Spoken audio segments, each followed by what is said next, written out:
Hare Krishna, everyone out in cyberspace. Welcome back to the live studios, and we're back in Radha Lane, that perfect address, right next to Shri Radha Nila Madhava's temple, with a whole group of ecstatic Rasika devotees who love to hear the Bhagavatam.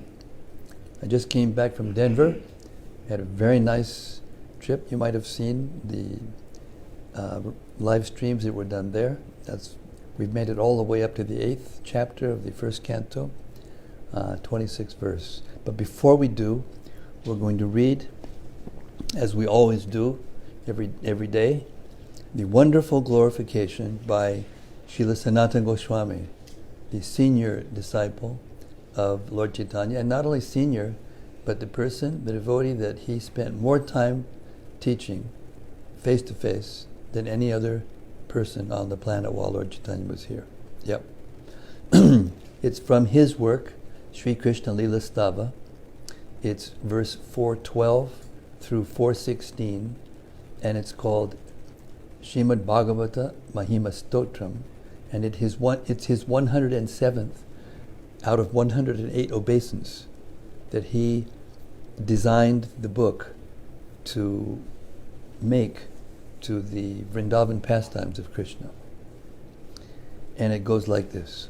Sarva Shastrabdi Piyusha Sarva Vedaika Satpala Sarva Siddhanta Ratnaja Sarva Lokaika Drik Prada.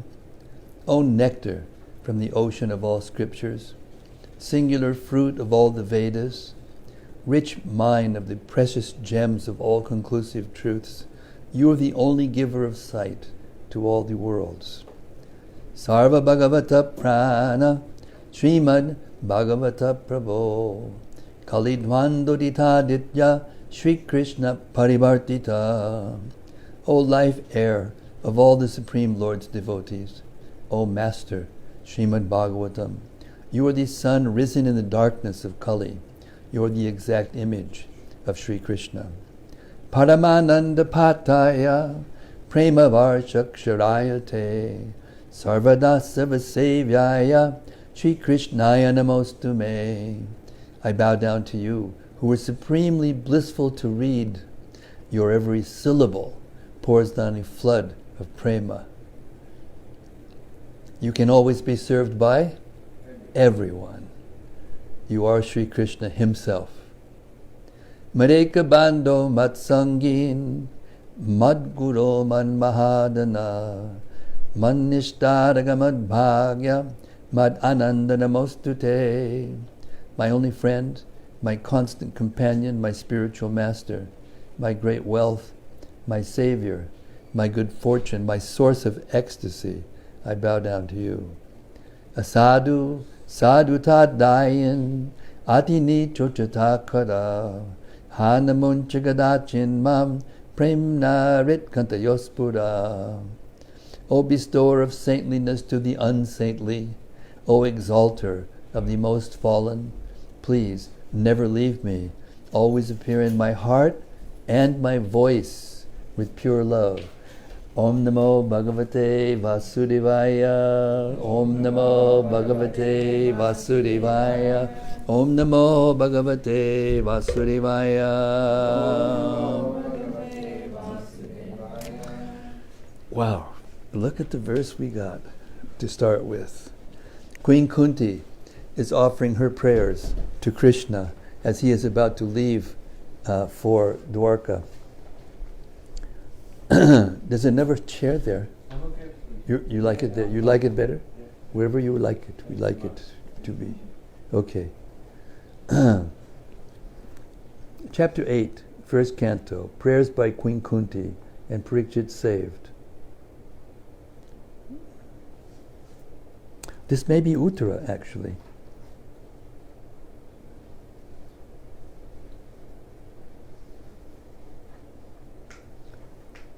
Can you see from the verse, Shesha, if it's Uttara or Kunti?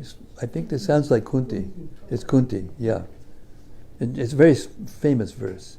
Janmaishvarya Shribir Edamana Madak Puman Naivarhat Debudatum by Twam Akinchana Gocharam. My Lord, your lordship can easily be approached, but only by those who are materially exhausted. One who is on the path of material progress, trying to improve himself with respected parentage, great opulence, high education, and bodily beauty, cannot approach you with sincere feeling. Purport.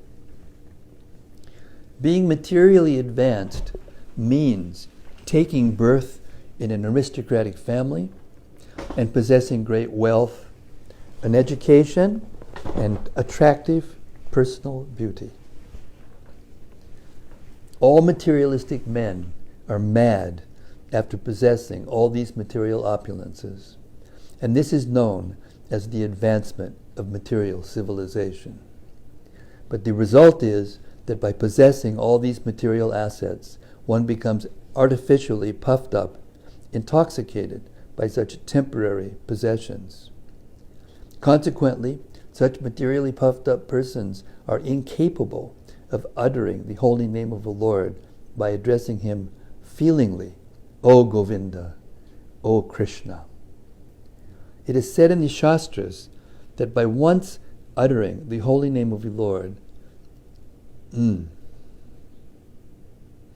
sinner gets rid of a quantity of sins that he is unable to commit. Such is the power of uttering the holy name of the Lord. There is not the least exaggeration in this statement. Actually, the Lord's holy name has such powerful potency. But there is a quality to such utterances also. It depends on the quality of feeling. A helpless man can feelingly utter the holy name of the Lord, whereas a man who utters the same holy name in great material satisfaction cannot be so sincere. A materially puffed up person may utter the holy name of the Lord occasionally, but he is incapable of uttering the name in quality. Therefore, the four principles of material advancement, namely 1. High parentage, 2. Good wealth, 3. High education, and 4. Attractive beauty, are, so to speak, disqualifications for progress on the path of spiritual advancement. The material covering of the pure spirit soul is an external feature as much as fever is an external feature of the unhealthy body. The general process is to decrease the degree of the fever and not to aggravate it by maltreatment. Sometimes it is seen that spiritually advanced persons become materially impoverished. This is no discouragement. On the other hand, such impoverishment is a good sign, as much as the falling of a temperature is a good sign. The principle of life should be to decrease the degree of material intoxication, which leads one to be more and more illusioned about the aim of life. Grossly illusioned persons are quite unfit for entrance into the kingdom of God. Text 27. These are classic purports, aren't they? Prabhupada's vintage purports.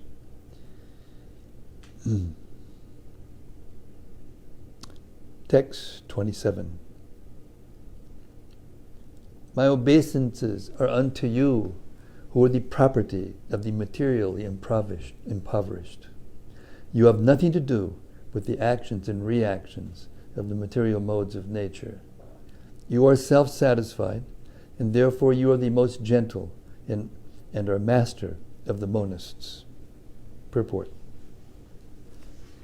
A living being is finished as soon as there is nothing to possess. Therefore, a living being cannot be, in the real sense of the term, a renouncer. A living being renounces something for gaining something more valuable. A student sacrifices his childish proclivities to gain a better education. A servant gives up his job for a better job.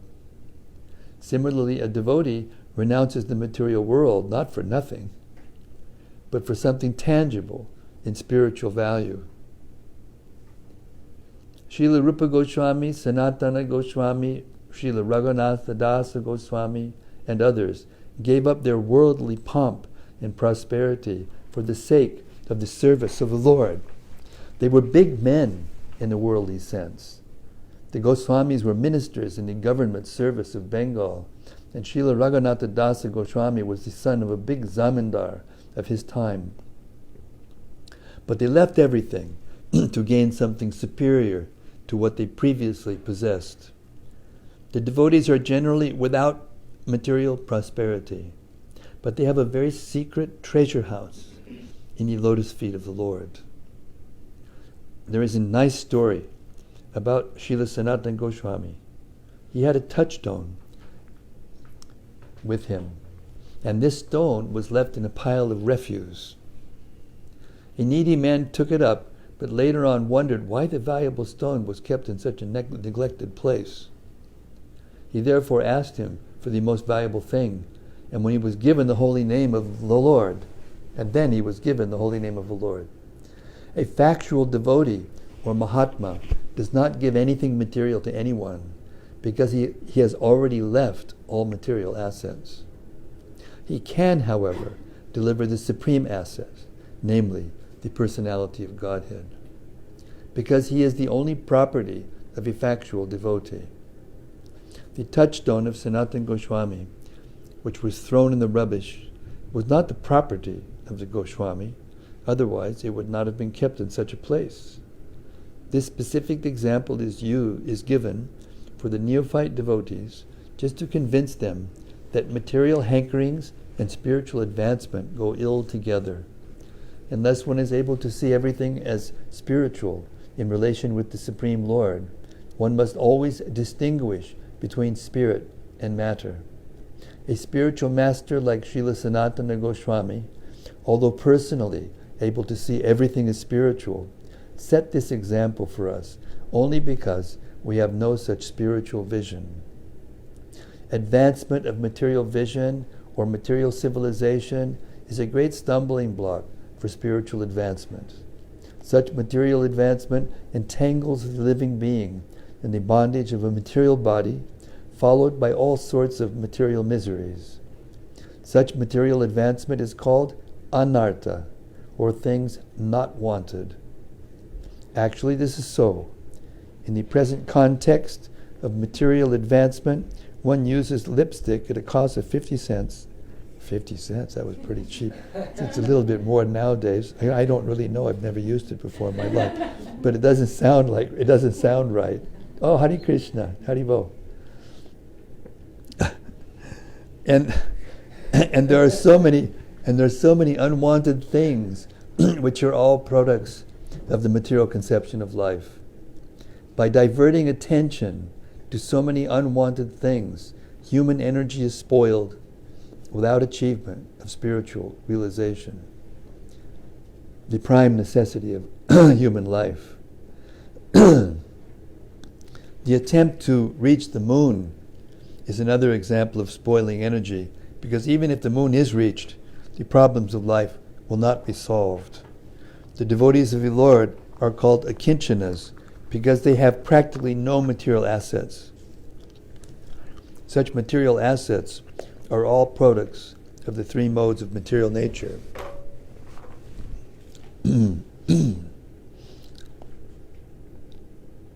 They foil spiritual energy, and thus the less we possess as such products of material nature, the more we have a good chance for spiritual progress. The Supreme Personality of Godhead has no direct connection with material activities. All his acts and deeds, which are exhibited even in this material world, are spiritual and unaffected by the modes of material nature. In the Bhagavad Gita, the Lord says that all his acts, even his appearance and disappearance in and out of the material world, are transcendental, And one who knows this perfectly shall not take his birth again in this material world, but will go back to Godhead. The material disease is due to hankering. The material disease is due to hankering after and lording it over material nature. This hankering is due to an interaction of the three modes of material nature, and neither the Lord nor the devotees have attachment for such false enjoyment. Therefore the Lord and the devotees are called Nivritti Guna Vritti. Nivritta Guna Vritti. The perfect Nivritta Guna Vritti is the Supreme Lord, because he never becomes attracted by the modes of material nature, whereas the living beings have such a tendency. Some of them are entrapped by the illusory attraction of material nature. Because the Lord is the property of the devotees, the devotees are the property of the Lord reciprocally. The devotees are certainly transcendental to the modes of material nature. That is a natural conclusion. Such unalloyed devotees are distinct from the mixed devotees who approach the Lord for mitigation of miseries and poverty, or because of inquisitiveness and speculation. The unalloyed devotees and the Lord are transcendentally attached to one another. For others, the Lord has nothing to reciprocate, and therefore he is called Atmarama, self-satisfied. Self-satisfied as he is the master of the monists who seek to merge into the existence of the Lord. Such monists merge within the personal effulgence of the Lord, called the Brahmajyoti. But the devotees enter into the transcendental pastimes of the Lord, which are never to be misunderstood as material. Text 28. My Lord, I consider your Lordship to be eternal time, the supreme controller, without beginning and end, the all-pervasive one. In distributing your mercy, you are equal to everyone. The dissensions between living beings are due to social intercourse. Classic sentence. The dissensions between living beings are due to social intercourse. Purport. Kunti Devi, mind you, that's 5,000 years ago. Kunti Devi knew that Krishna was neither her nephew nor an ordinary family member of her paternal house. She knew perfectly well that Krishna is the primeval Lord who lives in everyone's heart as the Supersoul, Paramatma. Another name of the Paramatma feature of the Lord is Kala, or eternal time. Eternal time is the witness of all our actions, good and bad, and thus resultant reactions are destined by Him. It is no use saying that we do not know why and for what we are suffering. We may forget the misdeed for which we may suffer at this present moment, but we must remember that Paramatma is our constant companion, and therefore He knows everything, past, present, and future. And because the Paramatma feature of Lord Krishna destines all actions and reactions, He is the supreme controller also. Without His sanction, not a blade of grass can move. The living beings are given as much freedom as they deserve, and misuse of that freedom is the cause of suffering. The devotees of the Lord do not misuse their freedom, and therefore they are the good sons of the Lord. Others who misuse freedom are put into miseries destined by the eternal Kala. This is very interesting, two statements. Maybe Shesha might want to say something about this.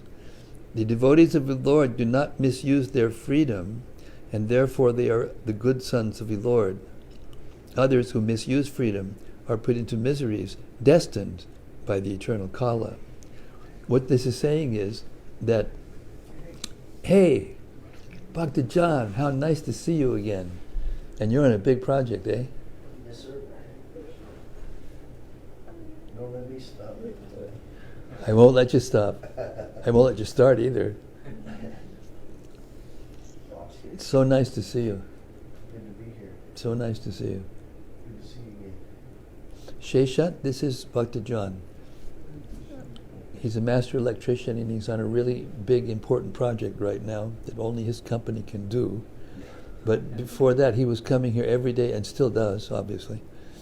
You know, without fail, every day. And he got real attached to the Bhagavatam, to the Bhagavad Gita, to the devotees, to Krishna consciousness. And his conclusion is, this is the real deal. And this typifies what I was saying earlier before I started reading tonight, that there's something happening here. It's real, it's palpable, it's tangible, and I wouldn't let it go for anything. Yeah. Hare Krishna. So this is, I just want to make a couple of contents and ask maybe, the devotees of the Lord do not misuse their freedom, and therefore they are the good sons of the Lord. Others who misuse freedom are put into miseries destined by the eternal Kala. But we hear that the Pandavas got put into so many miseries, and so many very exalted devotees get put in even more miseries, although the Pandavas are right up there. They rank with some of the best. But what it means is, it's not because of the misuse of their freedom. It's for another reason. It's the Lord's mercy, direct. They're caused by the Lord, and they're meant to glorify His devotees, to show that they stay fixed in love, no matter what. There's a statement in the Chaitanya Charitamrita defining love, and that love, that definition, well, there's more than one, but one specific one that relates here, is that if there's a cause for separation, good cause, and there isn't separation, that's real love. That doesn't happen in the material world. Because if there's a good cause for separation, you can believe there's going to be separation, you know. So here's this is the thing. Those kind of difficulties are being caused by miseries destined by eternal Kala, time, and others are reciprocations with Krishna so that their love will increase. Because he knows that they're not going to go away, because they love him purely.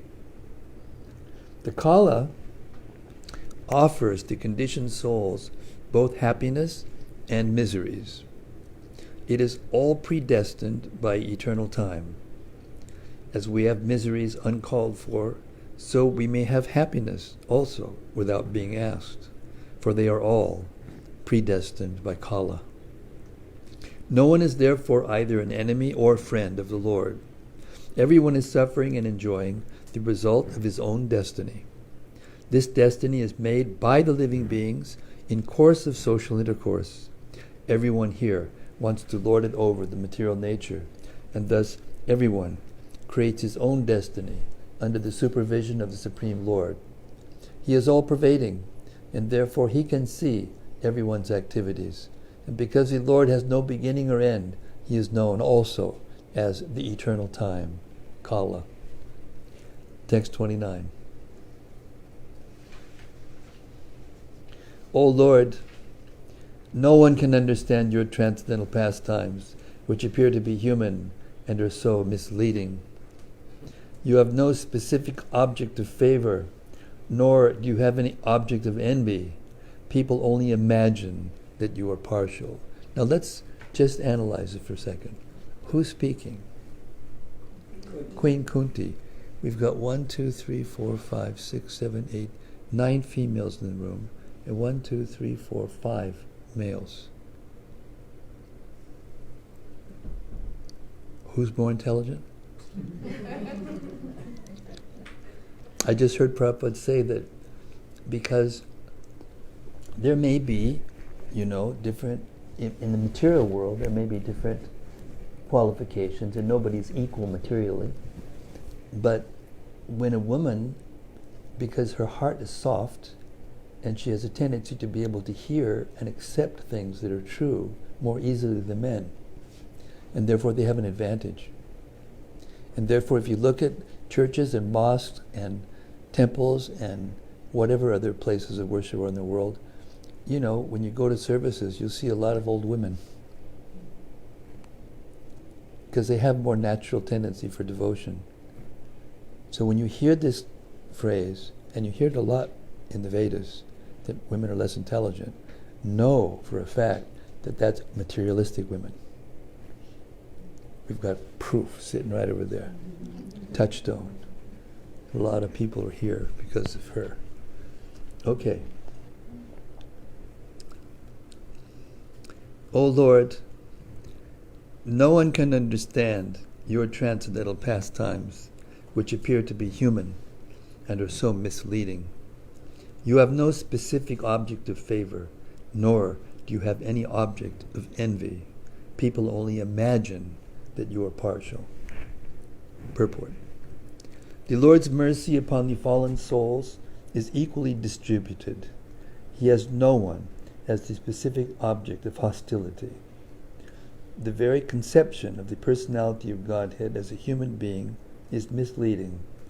His pastimes appear to be exactly like a human being's, but actually they are transcendental and without any tinge of material contamination.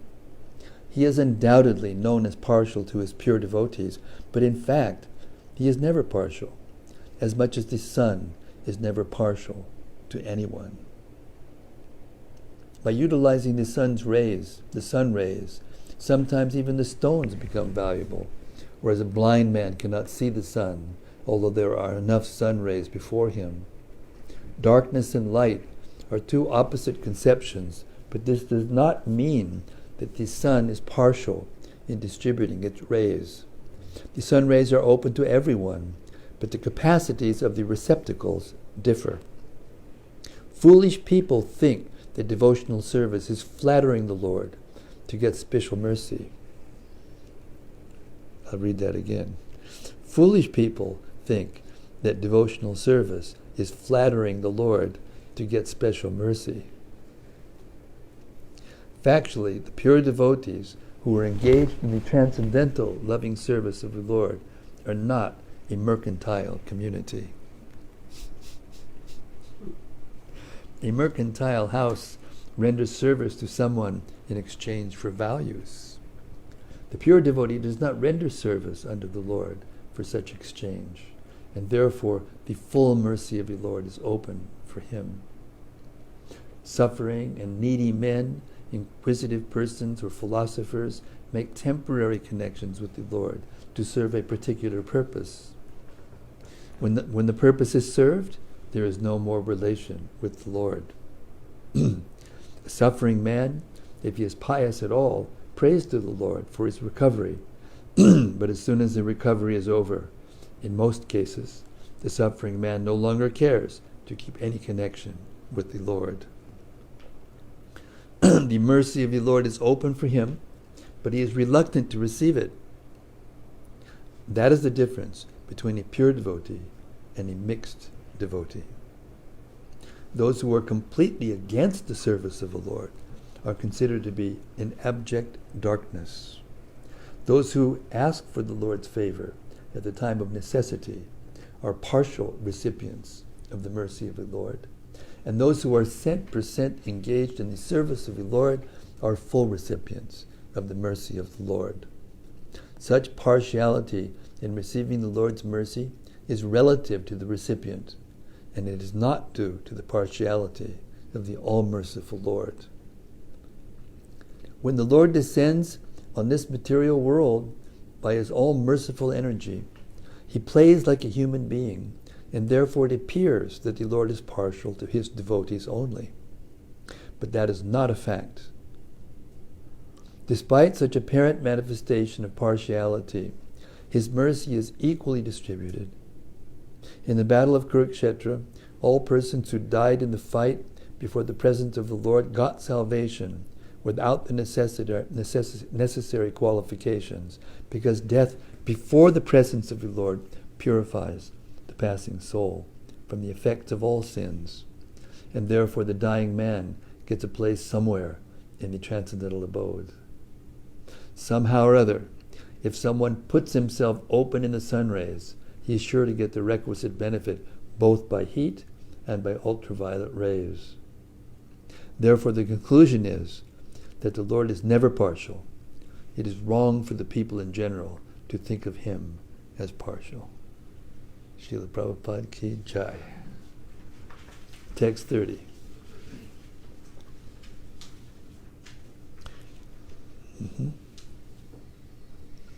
Of course, it is bewildering,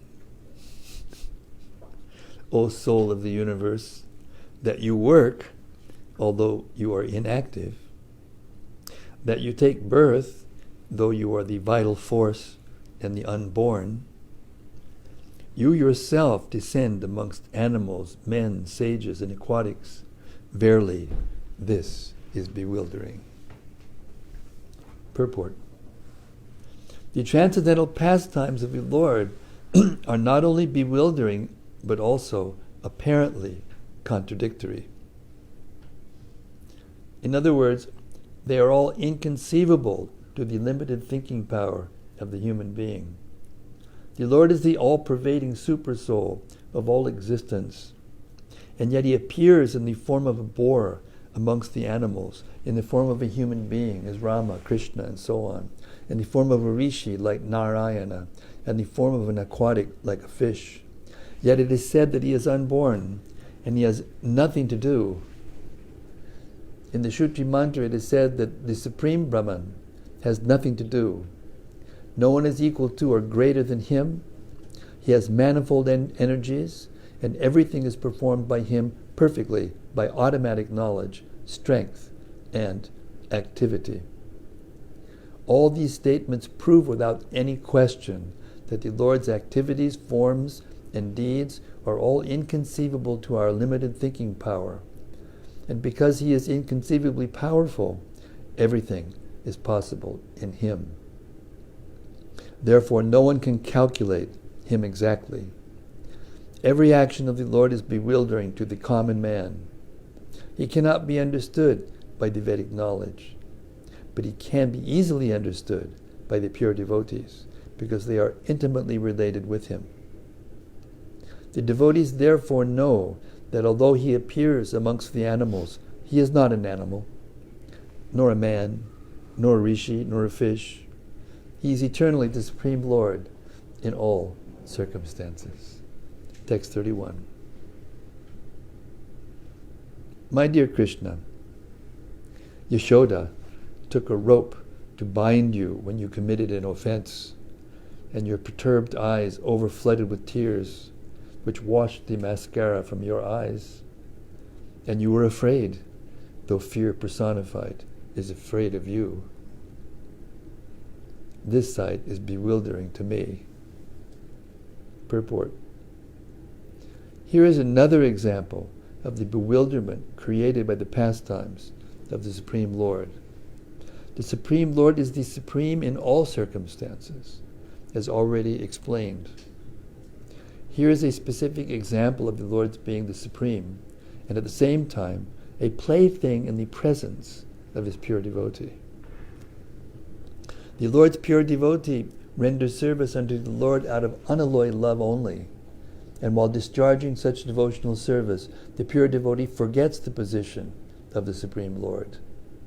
The Supreme Lord also accepts the loving service of his devotees more relishably when the service is rendered spontaneously, out of pure affection, without anything of reverential admiration.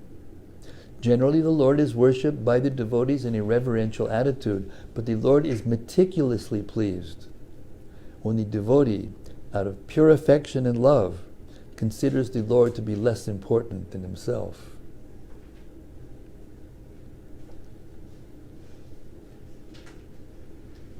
The Lord's pastimes in the original abode of Goloka Vrindavan are exchanged in that spirit. The friends of Krishna consider him one of them. They do not consider him to be of reverential importance.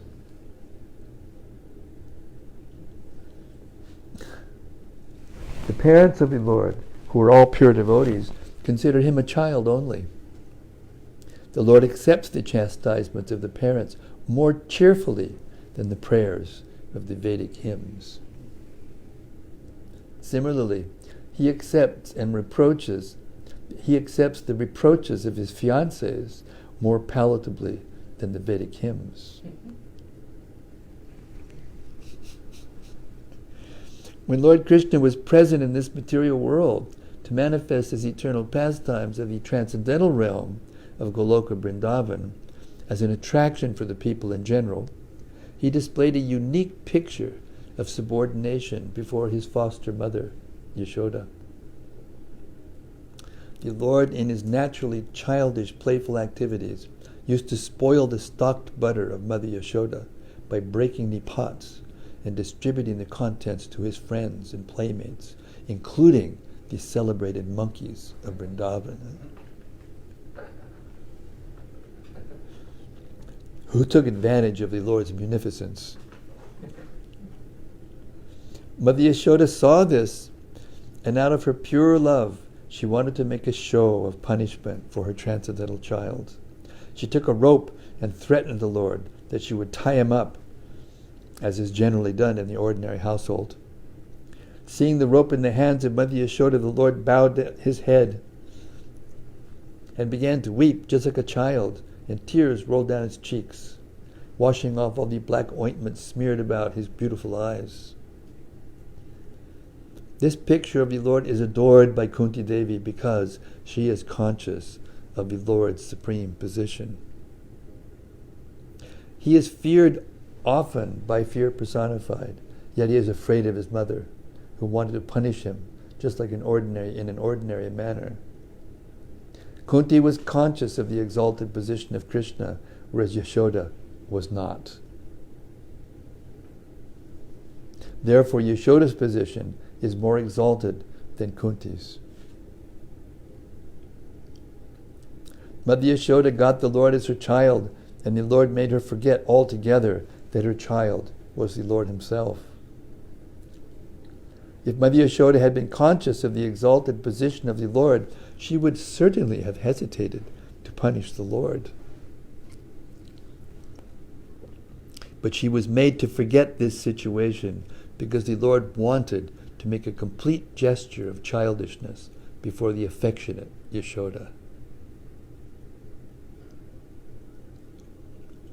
This exchange of love between the mother and the son was performed in a natural way, and Kunti, remembering the scene, was bewildered, and she could do nothing but praise the transcendental filial love. Indirectly, Mother Yashoda is praised for her unique position of love, for she could control even the all-powerful Lord as her beloved child. Hare Krishna. Purports by Prabhupada.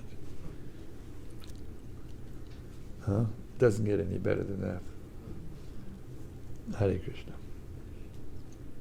Text 32. Some say that the unborn is born for the glorification of pious kings, and others say that he is born to please King Yadu, one of your dearest devotees. You appear in his family as sandalwood appears in the Himalaya hills. Purport. Because the Lord's appearance in this material world is bewildering, there are different opinions about the birth of the unborn.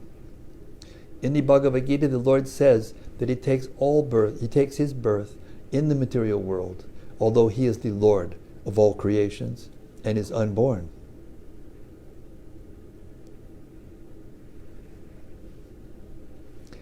So there cannot be any denial of the birth of the unborn, because he himself establishes the truth. But still, there are different opinions as to why he takes his birth.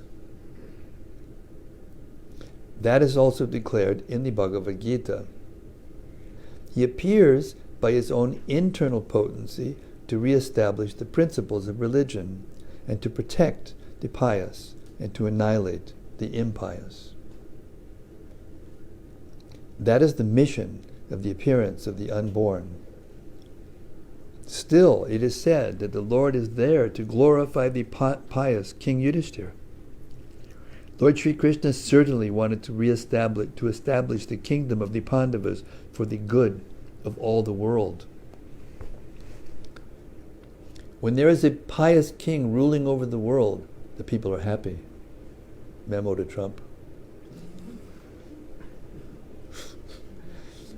When the ruler is pious, the people are unhappy. When the ruler is impious, the people are unhappy. Memo to Trump. In the age of Kali, in most cases, the rulers are impious, and therefore the citizens are also continuously unhappy. But in the case of democracy, the impious citizens themselves elect their representatives to rule over them.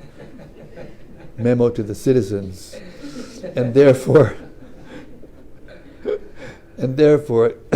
they cannot blame anyone for their unhappiness.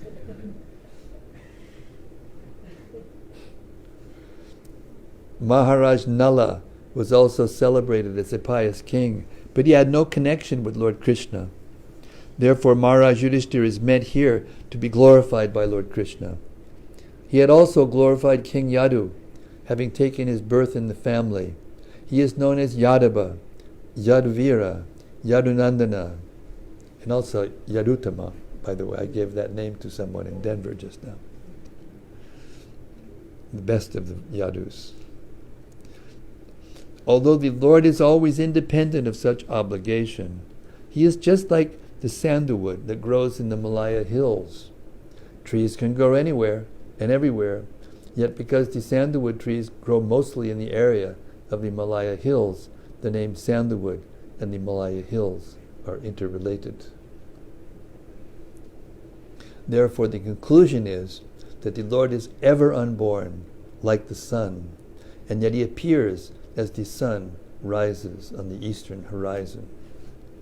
As the sun is never the sun of the eastern horizon, so the Lord is no one's son, but he is the Father of everything that be. Srila Prabhupada Ki Jai. Text 33. Others say that since both Vasudeva and Devaki prayed for you, you have taken your birth as their son.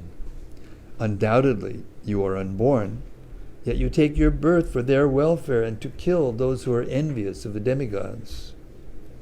Purport. It is also said that Vasudeva and Devaki, in their previous birth as Sutapa and Prishni, underwent a severe type of penance to get the Lord as their son, and as a result of such austerities, the Lord appeared as their son.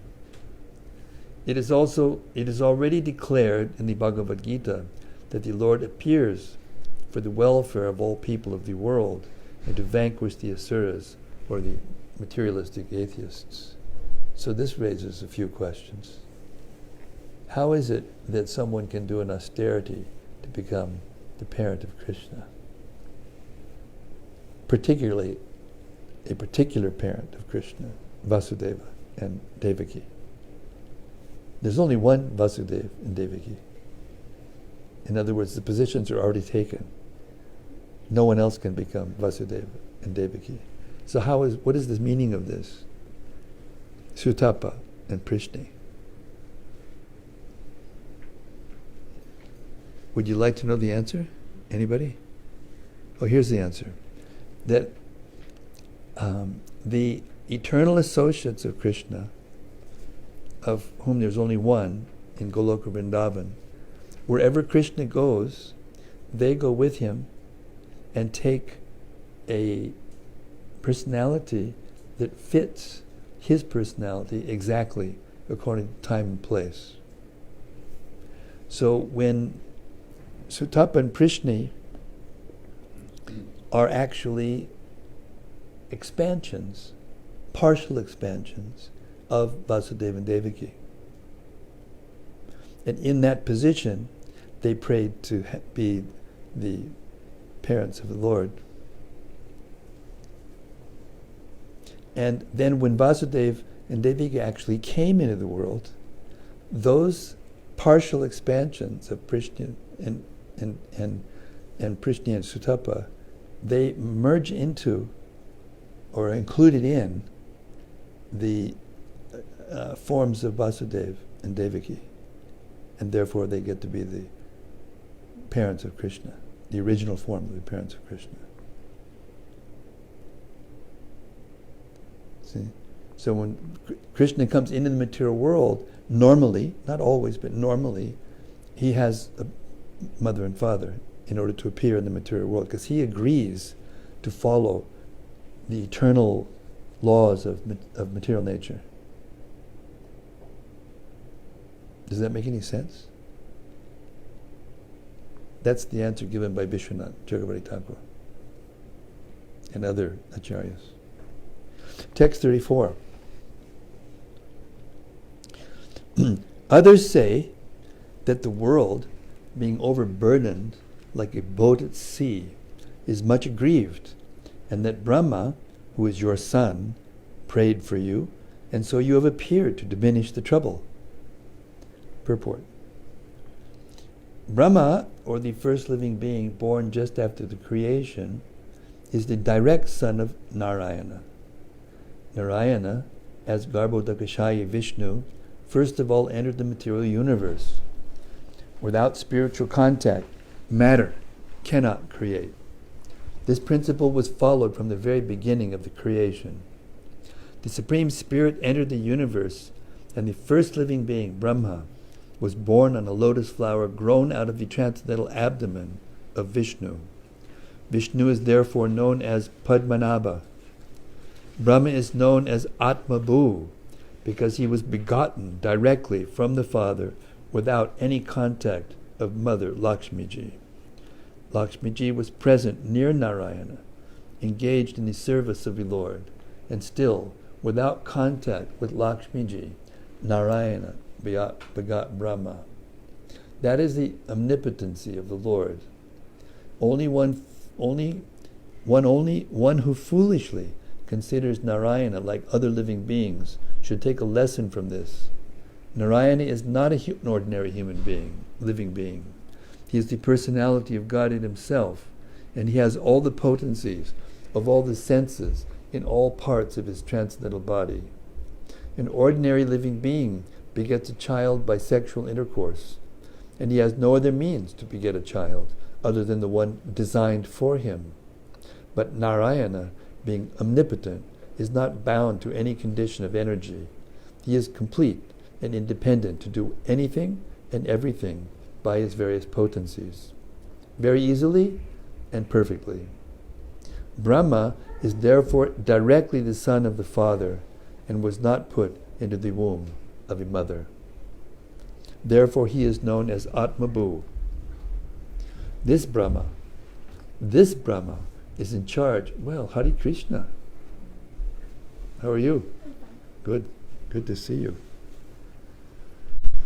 Brahma is in charge of further creations of the universe, secondarily reflected by the potency of the omnipotent. Within the halo of the universe, there is a transcendental planet known as Shweta-dweep, which is the abode of the Kshirodakashayi Vishnu, the Paramatma feature of the Supreme Lord. Whenever there is trouble in the universe that cannot be solved by the administrative demigods, they approach Brahmaji for a solution. And if it is not to be solved even by Brahmaji, then Brahmaji consults and prays to the Kshirodakashayi Vishnu for an incarnation and solution to the problems. Such a problem arose when Kamsa and others were ruling over the earth, and the earth became too much overburdened by the misdeeds of the asuras. Brahmaji, along with the other demigods, prayed at the shore of the Kshirodaka ocean, and they were advised of the descent of Krishna as the son of Vasudeva and Devaki. So some people say that the Lord appeared because of the prayers of Brahmaji. So you get the gist of what's going on here? All these people have different reasons why, and they're all true. They're all true because the Lord has so many aspects, so many qualities, so many features, and we can only see part of them, each one of us. None of us can see them all. So therefore, all these different people see just one, and they say that that's the reason, and another person sees another, and says that that's the reason, and they're all true. And this is the way to reconcile the seeming contradictions. Text 35. And yet others say that you appeared for the son of rejuvenating the devotional service of hearing, remembering, worshipping, and so on, in order that the conditioned souls suffering from the material pangs may take advantage and gain liberation. This is really wonderful. This is the first canto of the Bhagavatam. It's analyzing Krishna's appearance and disappearance in all these different ways. Why? To prepare us for the 10th canto. Right in the first canto, the preparation begins. I heard Gopi Pranadana Prabhu give a really nice analogy about this. You know, just take the Bhagavatam as a body, and in the verses themselves it talks about how the 10th canto is the smiling face of Krishna, and the first canto is the feet, and then as the cantos go on, they represent different, parts of the body of the Lord, and eventually, resulting in the 10th canto, the smiling face of the Lord. And, we have what are called,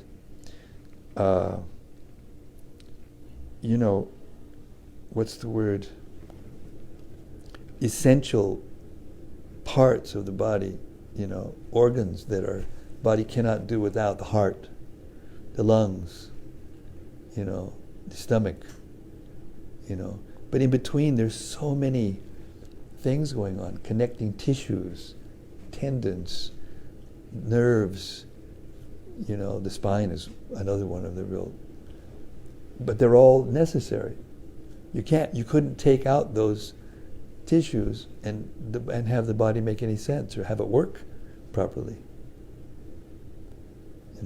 So all the things that we hear in the Bhagavatam, and that's why Sanatana Goswami said in those prayers that we say every day, that every syllable, every syllable is flowing with Krishna Prema.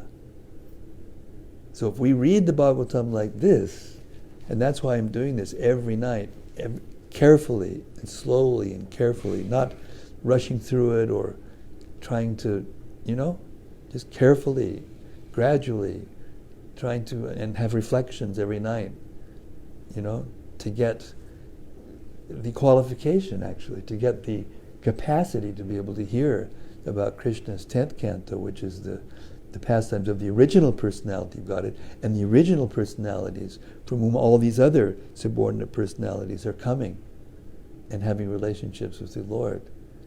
So if we can hear this and make the connections, then we, just like we have a whole body, just like I fell on my, on my elbow today in the airport by some catastrophe, and the whole thing doesn't work completely properly, and yet here I am, and it's complete ecstasy. Makes no difference I got an elbow or not, right? Complete, no difference.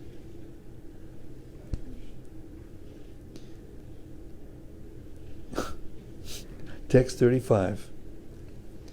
And yet others say that you appeared for the sake of rejuvenating the devotional service, of hearing, remembering, worshipping, and so on, in order that the conditioned souls suffering from the material pangs might take advantage and gain liberation.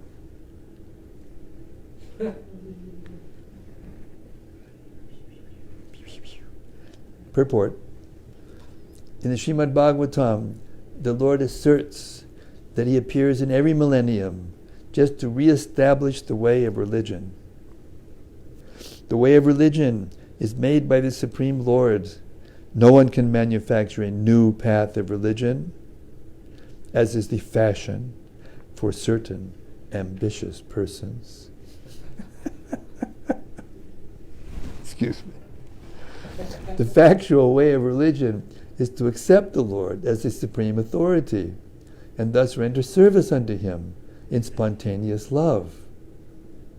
A living being cannot help but render service, because he is constitutionally made for that purpose. The only function of a living being is to render service to the Lord.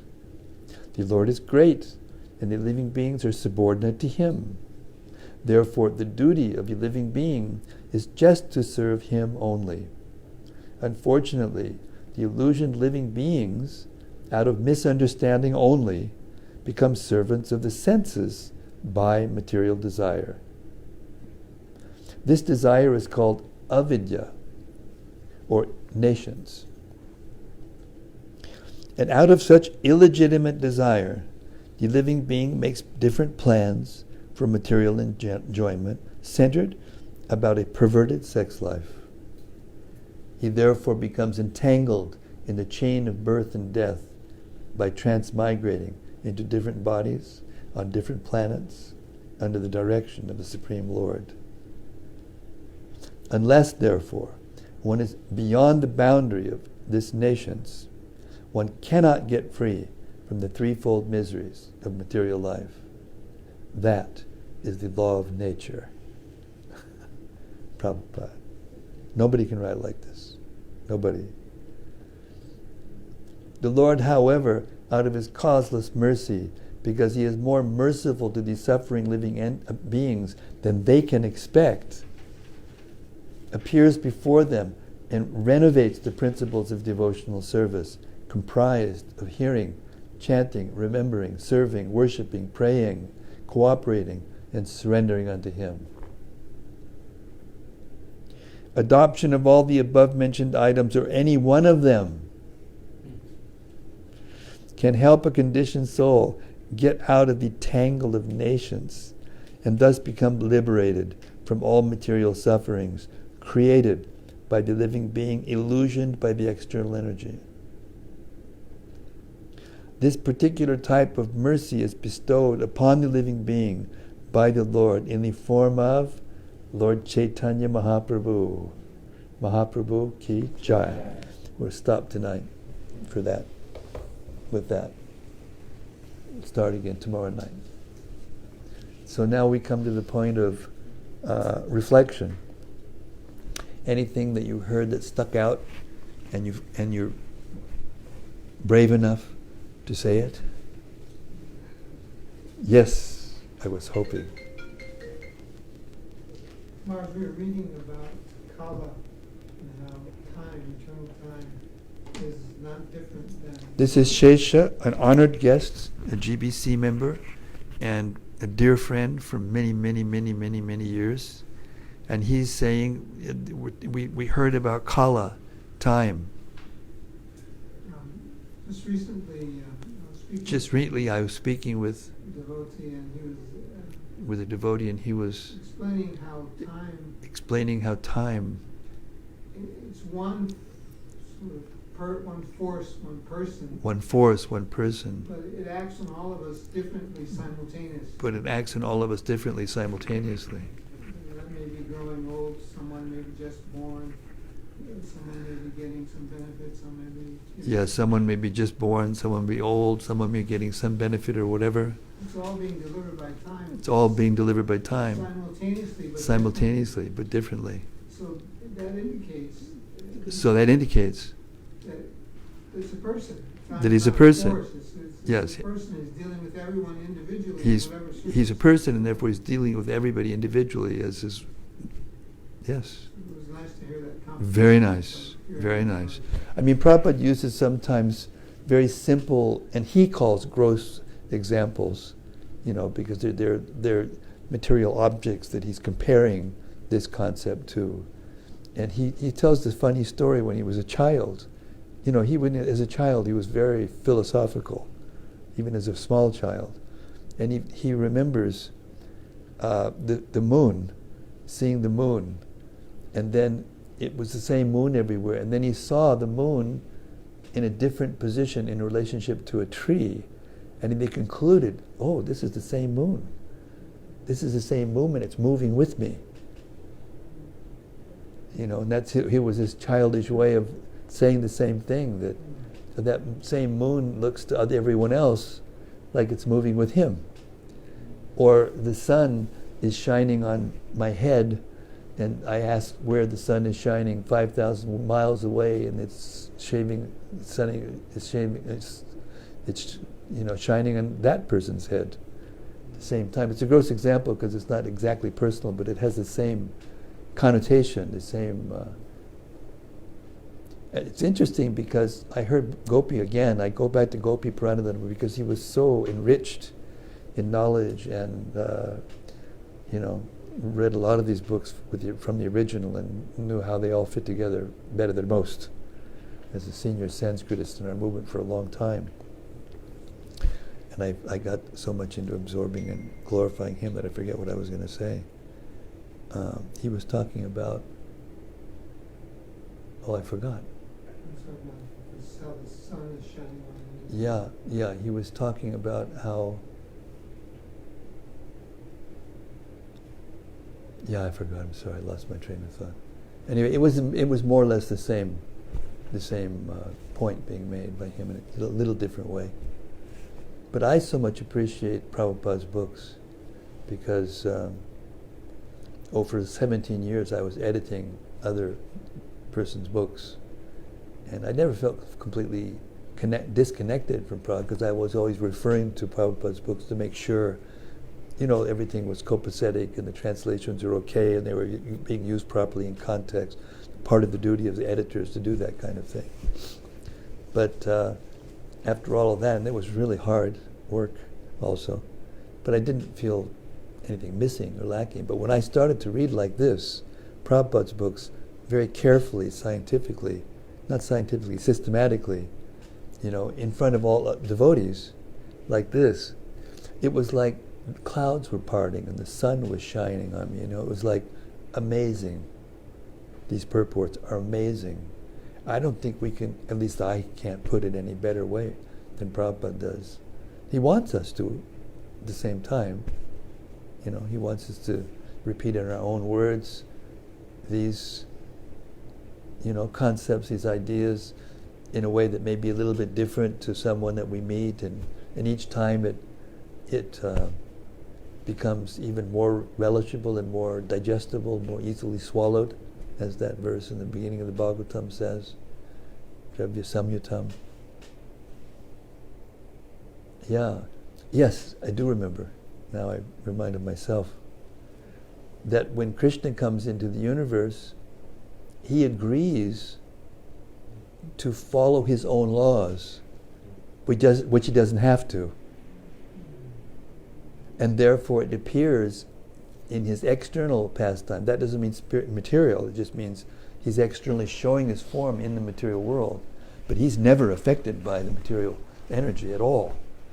But he agrees to appear to go from one place to another, and some devotees have to wait for him and say, now here's Kunti, lamenting, because you're going now, and let's have the calamities come back so that you can stay with us. And as soon as the calamities are over, now you're going away to Dwarka again, to your family members, to your direct family members. So what's going on here? Let us take some.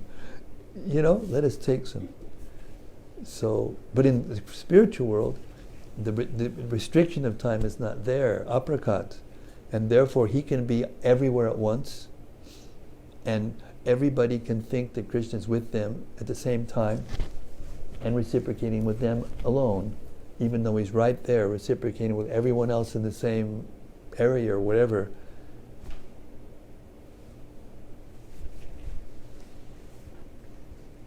So, is not such a person worthy of our love, of our unabiding and unalloyed and exclusive love? And another thing that I was thinking of when we were reading was that when it was talking about the sufferings that the pure devotees sometimes go through, and it isn't really suffering. It appears to be. It appears to be to mundane vision, but it isn't. And Sanatana Goswami gives a very, very lovely but simple example of this. He says, if you make ice cold enough, dry ice, or I don't know if they make ice colder than dry ice, whatever. If you make it cold enough and you put it on your skin, it feels hot. And when you take it off, there's a burn mark, a red blister or burn mark, just like a fire had touched. It's cold, but it feels hot. So sometimes the devotees of the Lord who have personal, direct relationships with them, and they're suffering, they're not actually suffering. They're feeling transcendental encouragement and ecstasy to deepen their love for Him. In other words, their love becomes more deeper and deeper. Whereas when we have something suffering, then we think, what's wrong with you, Lord? That, we want to take the credit. If we do something wonderful, then we'll take the credit. Yeah, we did this, or the scientists put their name on some discovery or whatever, or planet even, or whatever. And yet when something goes wrong, oh yes, look, it must not be a God, because how could God allow such a thing to happen? They don't want to take credit for that. California right now is literally burning to the ground. But can they put it together and realize it's because of what they're doing and what they have done and what they deserve? No way. So to be with pure devotees of the Lord, to hear these clear, precise, simple explanations that actually can give even us the correct idea is just, it's a masterpiece. It's a masterful thing. It means that there can be no other motive in Prabhupada's heart except to help others. And if we just take a drop of that and behave to others like that, then we will taste, if even a drop of it, will satisfy us so much we will not want anything else.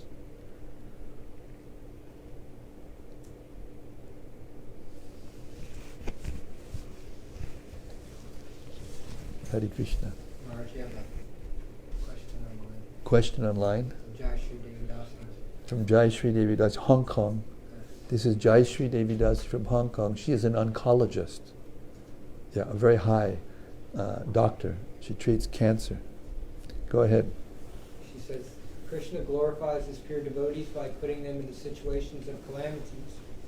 How should we pray to the Lord for those pure devotees who are suffering from great calamities, like severe physical illness? They're getting purified of the impure reactions to their impure activities. And therefore we can think how kind the Lord is. You don't know this because I talked about this before we went online, but I had an accident in the airport today, and I fell on my elbow full on with my full weight being somehow or other tripped or somehow. And my elbow is now swollen up like a balloon, black and blue, and looks horrible. But I'm just telling you straight, I got up and got on my plane, and when I sat down, these two lovely passengers, they looked at me and said, "Are you okay? Are you okay?" And I said, I was in shock actually, and I was thinking, well, yeah, I think I'm okay. And they were getting enlivened, and one of them said, "Do you need anything?" And I said, well, the medic that treated me down there, they said I'm supposed to get ibuprofen, and take it for the swelling right away in a certain number of dose. Okay, I'll get it. And then he just got up and ran and got it and brought it back to me. He says, how much do I owe you? He says, "No, I can't charge you for that." And I was like, I was in ecstasy. They were so, I felt like the Christian was introducing me to one of his pure devotees or something. It was like, it was wild. And I just felt so much more appreciation and so much more affection. And they were so pleased. And then somehow or other they flagged down one of these trolleys that they have inside, and they took me down to the. Then they didn't get. And they walked. Finally, they arrived there and said, "Oh, can we help you with your?" Because I was loading the bag, and could you please let us do it? And they helped them. And then Kavera was there to pick me up, and he was reading a Bhakti-Gaudiya magazine, and he gave them the Bhakti-Gaudiya magazine. And they just went away like in bliss, you know. I mean, so, I mean, I know that this is not exactly the same in the level of intensity as treating people with cancer and having to see them passing away, you know, one after another, because that's what cancer normally does. But if we can train our minds to think like that, to see that actually they're going to get relieved of the suffering by taking another body, and of course if we somehow or other can connect them with Krishna in any way, shape or form, by prasadam or by putting up a picture or whatever, and they may know, I know Jayashree very well. It's a very heavy hospital she works at in Hong Kong, and that wouldn't maybe be approved by anyone, even the persons who were in that condition. But still, my opinion is, knowing you, Jayashree, that you're a sincere devotee and you are chanting Hare Krishna every day, and you're worshipping the deity in the temple, Gornitai, and you carry with you, and that's what I was feeling today. Somehow or other, even though I'm unconscious of it, I'm carrying something with me that touches people, and it causes them to, get purified. Not me, but I'm carrying something that's been given to me by the grace of Prabhupada, the other Vaishnavas, and Lord Chaitanya especially. So I think that because you worship Gornitai so nicely, and I know you've told me how you feel when you worship them, so I know you are worshiping very nicely, that they, even unconsciously, they will get something that even you may not be able to perceive. But if you can remember this, then you will be able to help them even more on a deeper level. That's something.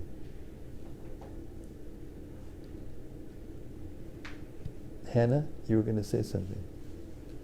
I was going to say, you said that Krishna... She was going to say, you said that whenever Krishna comes into the material world, he follows the rules. Goes from place to place. Yes. Because... It looks like, in other words, that he's under the control of time when he's actually the controller of time. And he has to agree to do that, otherwise time wouldn't act on him in that way. Yeah, because wouldn't that be, if he didn't follow those rules, then wouldn't it be identical to the spiritual world? That he's with everyone? Yes. Well, he's still with everyone, but he's in a different way. He's in the heart as the super soul, and Kala means that he's in every atom of the universe. See, the super soul takes these two forms. They're both expansions of Krishna. The super soul is an expansion of Mahavishnu and Garbhodakashai Vishnu. The super soul is Kshirodakashai Vishnu. And he's also, Kala is a direct expansion of Lord Narayana, Mahavishnu, when he injects the time into the material ingredients and into every atom. And it's that time factor, it's the Supreme Lord's personal feature inside the atom of each impersonal atom, which allows it to attract other atoms and be repulsed by other atoms to create the forms and the changing of the forms that go over in past, present, and future. And therefore we have a sense of past, present, and future. But in the spiritual world there is no time because there's no necessity. But there are activities that appear to be past, present, and future. But the difference is, every time you have an activity, it's as if you're having it for the first time. Therefore there is no boredom and there's no saturation of anything.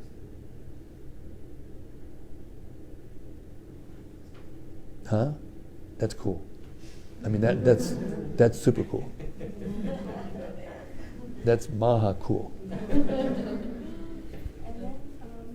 you said that real love And then I said that real love is that if there's a cause for is that there's a cause of separation, it's made for the love to increase. and there is no separation. No, that's what I said. If there's a cause of separation, and there isn't separation, yes, that causes the love to increase. I thought that was cool because She thought that was cool also. I mean, she's making advancement left, right, and center. Go ahead. I thought that was cool because even whenever Krishna came to the world and Even when Krishna came into the world, and he was with people and then he left, and he was with people, and then he left, or whenever he's with us or whenever he's with us, and make us live as though he's not. and he makes it seem as if he's not. Hare Krishna. It's kind of like all the same thing. We Kind of don't like see all the him same or thing. don't. We don't see him or feel don't. him or we don't. Yeah, it's like these verses are saying all these different ways that people are giving reasons why Krishna appears, but it's all the reasons are true. Not that one is right and the other one's wrong, but in the material world, it's duality and it's linear, and therefore we're thinking it's either right or wrong. And one person will say, no, he didn't come for that reason, he came for this reason, you're wrong, and he would never do something like that. And then, but it's all of it's true.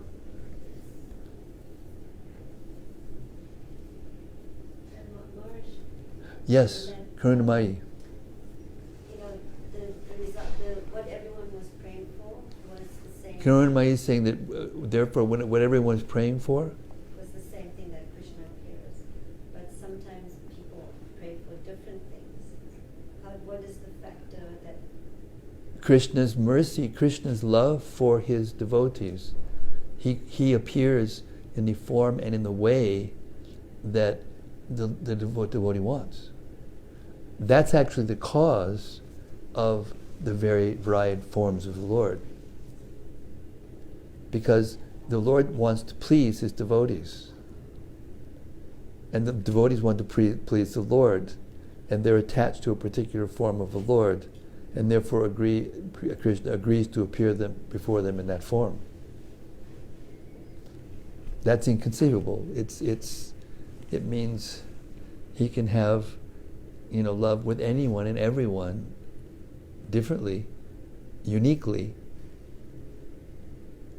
How's that? That's not possible for an ordinary being. But we see reflections of it, like we spoke the other night. We see reflections of it in that a person may have more than one position and may get pleasure from being treated in great respect, like a judge or a doctor or some lawyer or big politician may get treated in a certain way, and it may give them some kind of pleasure from that respect or whatever. But then he goes back to his wife, and she picks him on the cheek and says, "Sweetie," and this and that, whatever they do nowadays. Probably all kinds of things, since I had anything to do with those kinds of things, so I don't even know what's going on now, and neither do I care. But he gets more, juice or more pleasure from that than he does, when people stand up and say, "Your Honor." But it's the same person, and he's feeling, a pleasure different. And this is the source of the different rasas, the source of the different mellows. Prabhupada would translate the term mellows of relationships. And because he's unlimited, there are unlimited mellows even in each relationship that he has with each one of his devotees. Because we can't satisfy each other completely. We don't have the goods to satisfy everybody completely. But he's the source of everything, and this is the proof that he's the source of everything, because he has all the mellows. He's called the Rasovai Sa. He's the reservoir of all rasa, the reservoir of all tastes and mellows in relationships. He has them all. In the Nectar of Devotion and Bhakti Rasamrita Sindhu, Rupa Goswami analyzes different personality types, and Krishna he's all of them. Dhirodatta, I can't remember the Sanskrit words right offhand, I have to refresh my memory, but there's different kinds of personalities. Some are funny, and some are grave, and some are cantankerous, and some are this and that, heroic, and some are, and he's all those. And you can find pastimes in the same time of pastime where he manifests all those.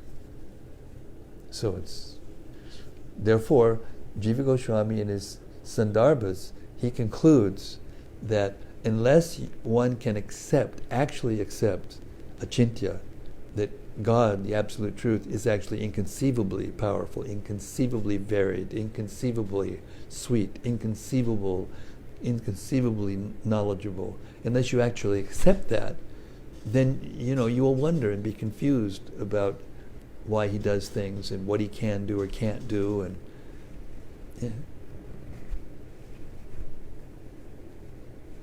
Therefore, Krishna doesn't give his pure love to many. I mean, actually does, because there's more liberated souls in the spiritual world than there are conditioned souls here. But here, he very seldom gives it. Because, why? Because he's controlled by that love. I just gave the name to someone in Denver who was a very humble, simple, sweet brahmachari, the most submissive person you'd ever want to meet. His name was Nick.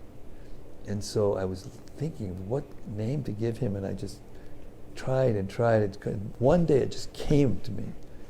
And it's there in the scriptures, in Prabhupada's books, but I think it only appears once. And so I called him Ukti Tantra. Ukti Tantra. It means Krishna who feels subordinate to the love of his devotees. Or no, to the words of his devotees. And when I said the words, all the devotees just flipped out. They became completely ecstatic. The temple president this was amazing. Yeah, Ukti Tantra Das. And it was funny because it was arranged in such a way they had to go quite a ways to Prabhupada and then to the deities and then to me to offer their obeisances properly, because that's what we do. And the temple authority would say, can't we just do it just for efficiency, just to you, or just once, or like this? I said, no. They have to go to each one. And so when it came his time, I said, Nick, run. And he just immediately started to run. like a kid. You say, Nick, run. Oh, just immediately started to run. And everybody just laughed. And then when I gave him the name, I said, that's why I gave him that name. And they were just like, yeah, it was wonderful. It was really wonderful. Like with Arjuna, where Krishna has to follow, he makes Arjuna declare, so that, is that what it is? Yes, it's like that. It's like that, yeah. Okay, so right now I got to rest because I've been traveling and I had that accident, and I've got to, yeah, Hare Krishna, and I'm going to try to do the recording tomorrow morning, and I have to kind of get my voice back. Thank you very much, everyone. It was wonderful to be back here in Houston. Home, feel like I'm at home. And please come back again and share these wonderful experiences of hearing Prabhupada's books together and discussing them. Prabhupada said at the end of his life, just go on discussing Srimad-Bhagavatam and everything will remain clear. Hare Krishna. Srimad-Bhagavatam ki jai. Srila Sanatana Goswami ki jai. Kunti Devi ki jai. Hare Krishna.